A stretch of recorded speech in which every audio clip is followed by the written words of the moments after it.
Hello guys, അസ്സാം വലൈക്കും. അപ്പോൾ നമ്മളിന്ന് കാണുന്നത് ഒരു നോമ്പുതറ വീഡിയോ ആണ്. നോമ്പിൻ്റെ ഒരു ഈവനിങ് ആണ് കേട്ടോ കാണാൻ പോകുന്നത്. അപ്പം ഞാൻ സ്കൂളിൽ ജോലിയൊക്കെ കഴിഞ്ഞ് വീട്ടിൽ വന്നപ്പോഴത്തേക്കും വെച്ച് കപ്പ പൊളിക്കുന്നുണ്ട്. അപ്പോൾ എനിക്ക് മനസ്സിലായി ഇന്നത്തെ പ്രധാന കക്ഷി കപ്പയാണെന്ന്. കൈയൊക്കെ മുറിഞ്ഞിട്ടുണ്ടായിരുന്നു കേട്ടോ. ഞാൻ സഹായിക്കട്ടെ എന്ന് ചോദിച്ചപ്പോൾ വേണ്ട, നീ ഫ്രഷ് ആയിക്കോ എന്ന് പറഞ്ഞിട്ട് എന്നെ തള്ളി പറഞ്ഞു വിടുകയായിരുന്നു. ഉമ്മാക്ക് ഉമ്മാൻ്റെ ജോലി സ്വന്തമായിട്ട് എന്നെ ചെയ്ത് തീർക്കണം, അതിൻ്റെ ഇടയ്ക്കൂടി വേറെ ആരെങ്കിലും കയറുന്നത് ഉമ്മക്ക് ഇഷ്ടമല്ല. അങ്ങനെ ചിക്കൻ കറിയൊക്കെ വെട്ടി തിളയ്ക്കുന്നുണ്ടായിരുന്നു. അങ്ങനെ ഞാൻ പോയി കുളിച്ച് സെറ്റായി ലുഹർ അസർ നമസ്കരിക്കാനുണ്ടായിരുന്നു. രണ്ടും കള്ളാ വീട്ടിൽ നമസ്കരിച്ചു. അതിനുശേഷം ഞാൻ നേരെ തിരിച്ച് അടുക്കളയിൽ തന്നെ വന്നപ്പോഴത്തേക്കും കപ്പയൊക്കെ അരിഞ്ഞത് എടുത്ത് അടുപ്പത്ത് വെച്ച് സെറ്റാക്കി വെച്ചിട്ടുണ്ട്. പിന്നെ ചിക്കൻ കറി സെറ്റായിട്ടുണ്ട്.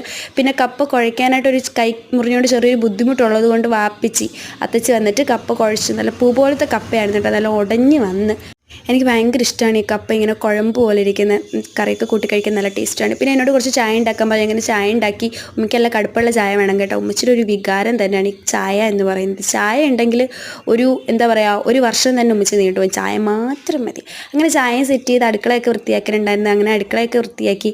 കുറച്ച് പാത്രം കഴുകാനുണ്ടായിരുന്നു. പാത്രമൊക്കെ കഴുകി ഇങ്ങനെ ഇരിക്കാൻ നേരത്ത് വാങ്ങി കൊടുക്കാൻ സമയമായി. അങ്ങനെ ഞാൻ നോമ്പ് തുറക്കാൻ വേണ്ടി വന്നു.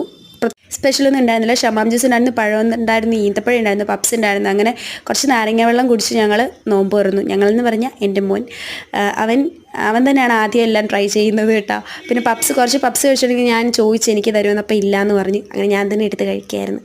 കുറച്ച് നേരം ഞങ്ങൾ പുറത്തോട്ട് ഇറങ്ങിയിട്ട് പുറം നോക്കിയപ്പോഴത്തേക്കും നല്ല ക്ലൈമറ്റ് ആയിരുന്നു കേട്ടോ. പിന്നെ അത് നോക്കി കുറച്ച് നേരം അവിടെ നിന്നു. പിന്നെ കപ്പ എടുത്തു, പിന്നെ ചിക്കൻ കറി എടുത്തു. രണ്ടും കൂടി കൂട്ടി ഒരടി അടിച്ചു. പക്ഷേ സൂപ്പറായിരുന്നു, നല്ല എരിവുണ്ടായിരുന്നു കേട്ടോ. എങ്ങനെ ഇത്ര എരിവ് വന്നെന്ന് എനിക്കറിയില്ല. അങ്ങനെ ഉമ്മാൻ്റെ കറിക്ക് ഇങ്ങനെ എരിവ് വരാത്തതാണ്, പക്ഷെ നല്ല എരിവുണ്ടായിരുന്നു. അങ്ങനെ ഒരു ഗ്ലാസ് വെള്ളവും കുടിച്ചിട്ട് പഴം ഇരിപ്പുണ്ടായിരുന്നു. അങ്ങനെ പഴം എടുത്തു. പഴമാണെങ്കിൽ അതൊന്നും ഉലിക്കാൻ പെട്ട പാട് എനിക്ക് മാത്രം അറിയാം.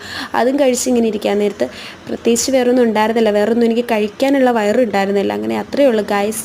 ബൈ.